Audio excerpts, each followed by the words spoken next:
Diese Woche findet das lang erwartete BRICS-Gipfeltreffen in Kasan statt. Die Staats- und Regierungschefs der BRICS-Mitglieder kommen zum ersten Mal zusammen seit der Erweiterung des Staatenbündnisses. Der Gipfel in Kasan könnte richtungsweisend werden für die Zukunft der BRICS, wie auch der multipolaren Weltordnung insgesamt. Besprochen werden etwa die Schaffung einer permanenten BRICS-Vertretung, eines alternativen Finanzsystems jenseits des US-Dollars und die Aufnahme neuer Mitglieder. Wie schätzt du die Bedeutung des BRICS-Gipfels ein? Welche Auswirkungen könnte er auf die gesamte Geopolitik haben? Well, we're in this is a historic period of time. We're looking at something that has the potential, and I believe that this potential will be demonstrated, to become one of the major events of this era. When you take a look at things that define history, especially when we talk about global economics, global geopolitics, and coming up with an analogy would be Bretton Woods and what happened in 1944, where basically the global economic order was reshuffled at the behest of the United States. This set in motion American hegemony. Today, we're looking at the end of American hegemony. The baton is being passed historically to a new era of multipolarity, and that era will be defined by institutions like BRICS. Keep in mind that, to the driving forces behind the present incarnation of BRICS is Russia and China. And when they met on February 4th of 2022, and when Putin and Xi Jinping met in Beijing, they issued a 5,000 plus word statement that pretty much said that American hegemony, the rules-based international order, is a thing of the past. They reject it, and they're moving on to this new multipolarity. And they indicated there were at least three venues that they gave credence to. One was BRICS, the other one was the Shanghai Cooperation Organization, and the other one was the G20. And so we can't look at BRICS in total isolation. We have to understand that there are limitations to BRICS, and these limitations, however, can be compensated against by focusing on other multipolar forums like the SCO and the G20. But the BRICS is going to be I think the game changer. This is the one that has the potential to fundamentally reshape the world we're living in. It has giant gravitational pull. Just take a look at how the nations are gravitating away from the rules-based international order, American hegemony, towards this multipolarity. So many nations are not just attending the Kasan meeting, but indicating their desire to be part of BRICS going forward. So, the potential is there. How BRICS executes specific, policy steps, etc., is another question. The Russians have done an outstanding job preparing for this meeting. Over 200 preliminary meetings have taken place, many at the very high level. They just had a foreign ministers meeting. They've had economic ministers meeting. And Vladimir Putin has been engaged in one-on-one executive level diplomacy. You say that this is the first time the leaders have gotten together since the South African expansion. But Putin has met with many of these leaders one-on-one leading up to the Kasan summit. And what I'm trying to say is that nothing will be a surprise to anybody in Kasan. Everybody will be well briefed on the issues, and I think what you're going to see is a byproduct of this is the emergence of the potential of a consensus-driven multipolar organization. One of the weaknesses of consensus-driven organizations of this nature is you need consensus, and so any nation that decides they're unhappy can put they can put the brakes on. India, for instance, may not be happy with expansion. China may not be happy with every aspect of de-dollarization and the banking consequences thereof.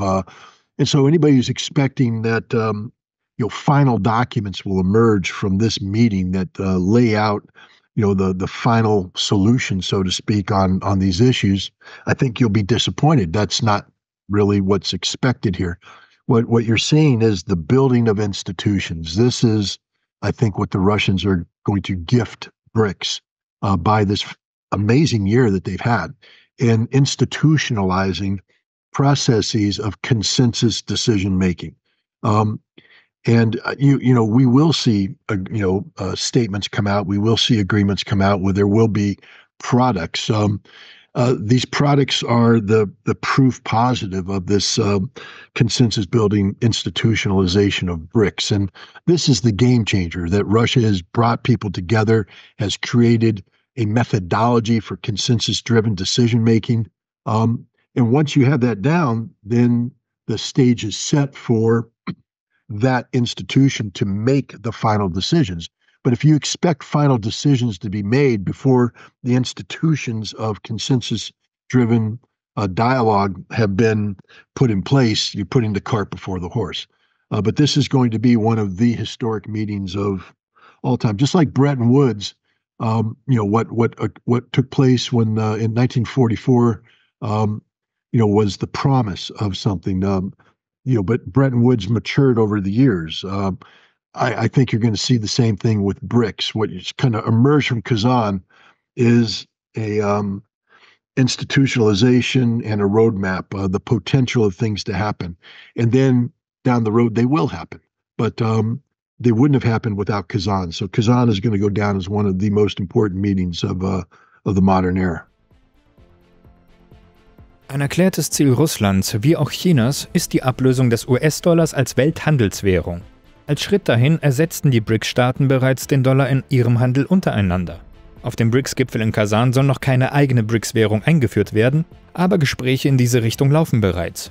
Was würde die Loslösung des Welthandels vom Dollar für die USA bedeuten und wie geht Washington dagegen vor? I don't think the goal of BRICS this time is to actually come up with a replacement.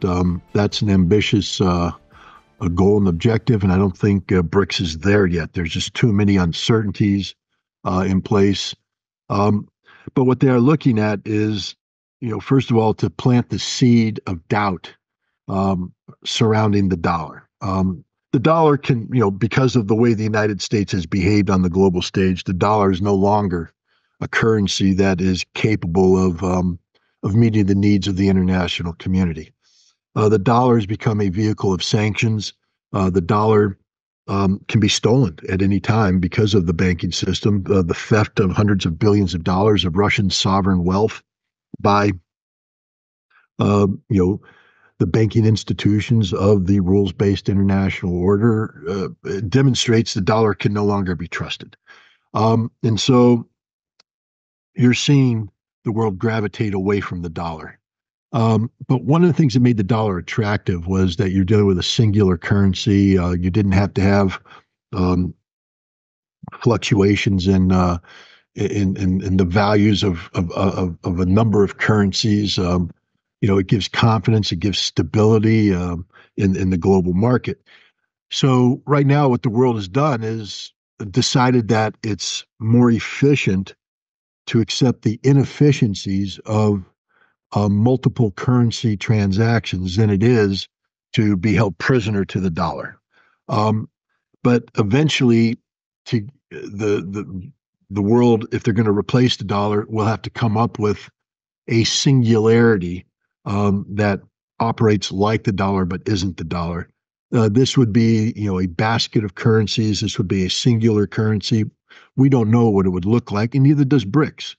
But I think what BRICS is trying to do is set in motion the kind of dialogue that has to take place so that this issue can be resolved.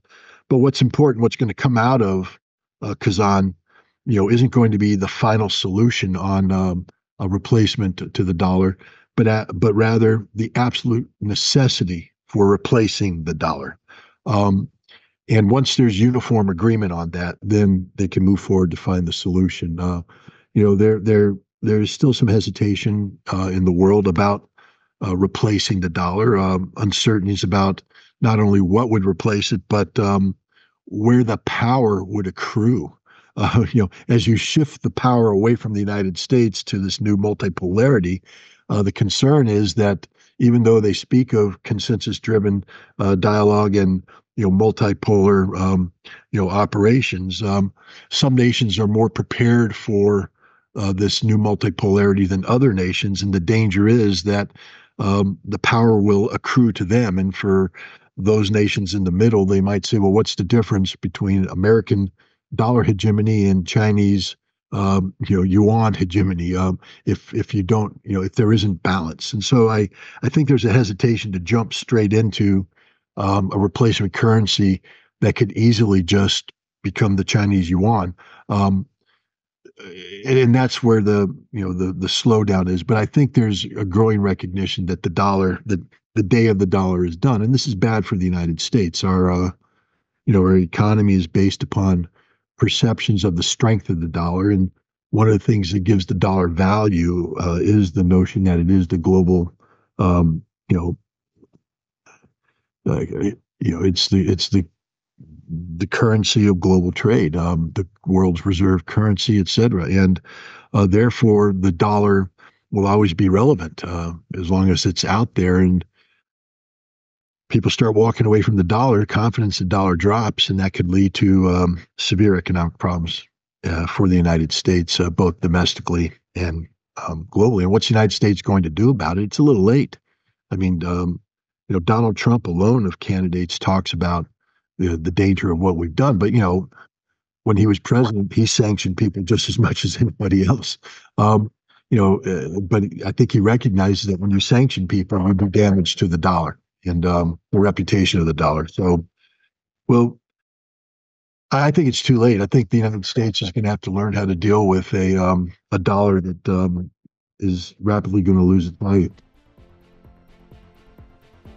Auch die Türkei hat offiziell ihre Mitgliedschaft bei den BRICS beantragt. Damit ist sie das erste NATO-Mitglied, das sich dem Staatenbündnis anschließen möchte.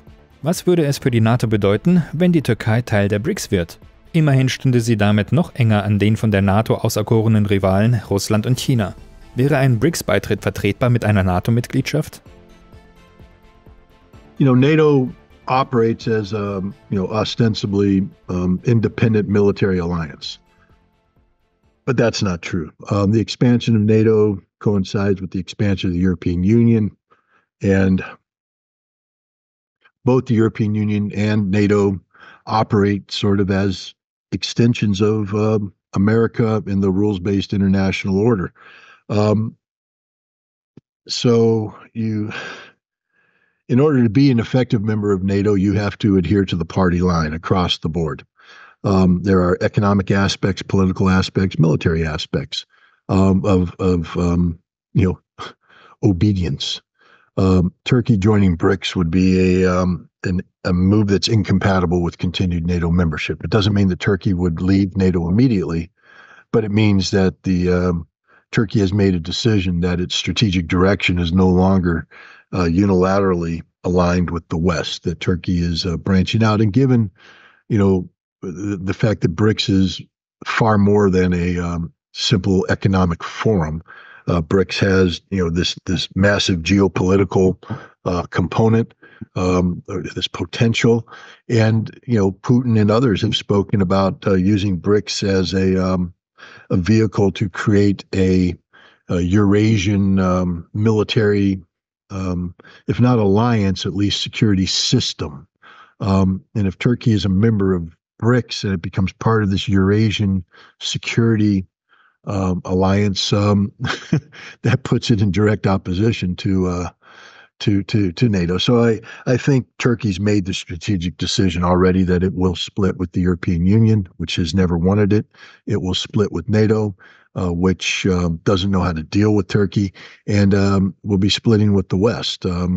That it's going to make a pivot to the East, and we'll see if Turkey can pull the trigger. We'll also see if BRICS is willing to bring Turkey in. I mean, you can't have Turkey come in as a poison pill, as a NATO, spy, so to speak.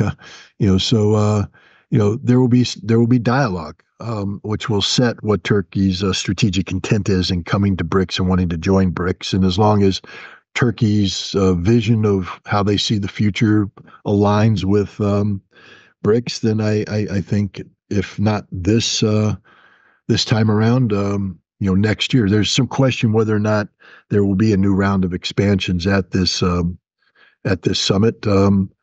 If there is, and Turkey meets all of the requirements, I fully expect an invitation to be given to Turkey. There might be some sort of interim measure that'll go out, a new kind of membership, like a candidate membership, et cetera. But I see Turkey, the invitation would not have been extended, and Turkey would not have accepted the invitation unless certain decisions have been made and assurances have been given.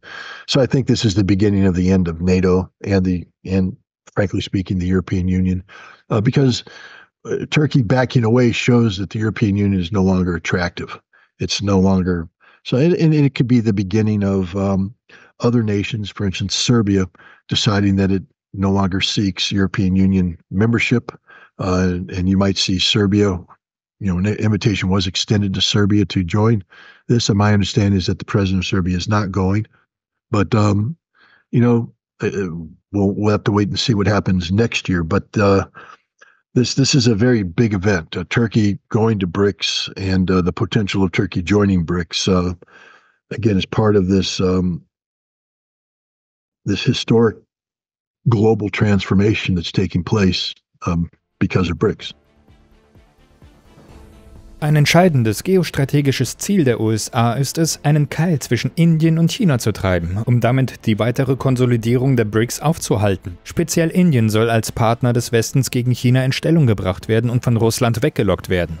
Dieses Vorhaben scheint jedoch nicht aufzugehen, im Gegenteil. Kurz vor Beginn des BRICS-Gipfels verkündeten Indien und China, dass sie nach Jahrzehnten des Streits einen Durchbruch bei den noch ungelösten Grenzstreitigkeiten erzielt haben. In Kasan soll es auch zu einem Treffen zwischen dem indischen Premierminister Narendra Modi und dem chinesischen Präsidenten Xi Jinping kommen, wo die gemeinsame Geschlossenheit demonstriert werden könnte. Scheitert der Westen und besonders die USA bei ihrem Versuch, Indien gegen China in Stellung zu bringen? Werden sie ihre Strategie entsprechend anpassen? I mean, first of all, just think of the hubris that's attached to that question, that the West will seek to in effect, direct India's foreign policy priorities to India, either through direct pressure or indirect pressure. That's the most self-defeating strategy one could imagine, especially if you recognize, as do recognize, including Russia and China, that India is a nation, a sovereign nation that its strategic goal is to serve as a bridge between East and West, not to be compelled to choose between East and West. And the more you seek to compel India to choose the West, the more likely it is India, because for every action, there's an equal and opposite reaction. That's Newton's third law of physics, but applies to geopolitics as well. So the more you push India to come over to the West, the more India will push back, in effect, pushing itself into the, into the East. And you see this, but I don't think we need to read too much into the India-Chinese border reconciliation. This was natural. India's role in the Shanghai Cooperation Organization and the BRICS is a natural. If you belong there, that means you're going to seek to make peace with your fellow members. And so this was natural. This isn't a rejection of the West. This is something that natural that would happen. I think the bigger marker is, for instance, India's role in the Quad in the Pacific. The four-way alliance between the United States, Japan, India, and I think Australia. Here we see, the Quad wanting to militarize aspects of its work to be seen as a vehicle of containment for China. And when India first joined the Quad, that was maybe an attractive potential, but now India is not willing to go that route. So the Quad is being put on the back burner, and other the United States is turning to other military alliances, a new one built around the Philippines that doesn't include India. And this is, again, part of the fatal mistake of the West. By excluding India, you just isolate India from you, not from the others. And I think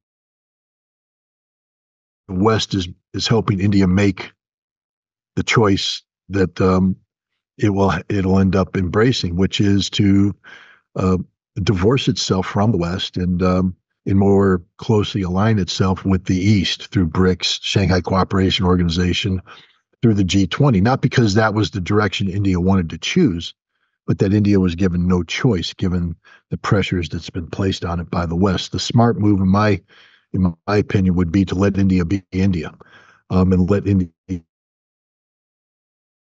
gravitate, at least partially, to the West, play out. And then we can maintain a level of influence and use India as a braking mechanism for any rapid expansion of BRICS. The goal right now, if you're in the West, is to slow down BRICS. You can't defeat BRICS. You're not going to cause BRICS to go away, but to slow it down so as to buy time for the West to adapt so that we can be competitive with BRICS.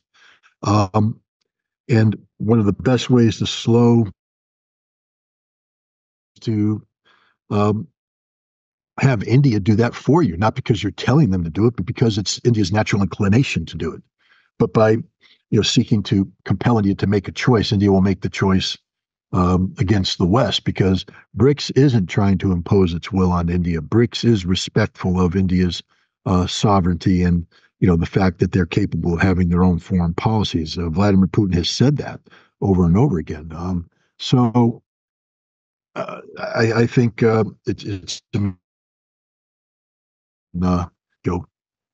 compel India to make a choice, because the choice India will make will not be with the West.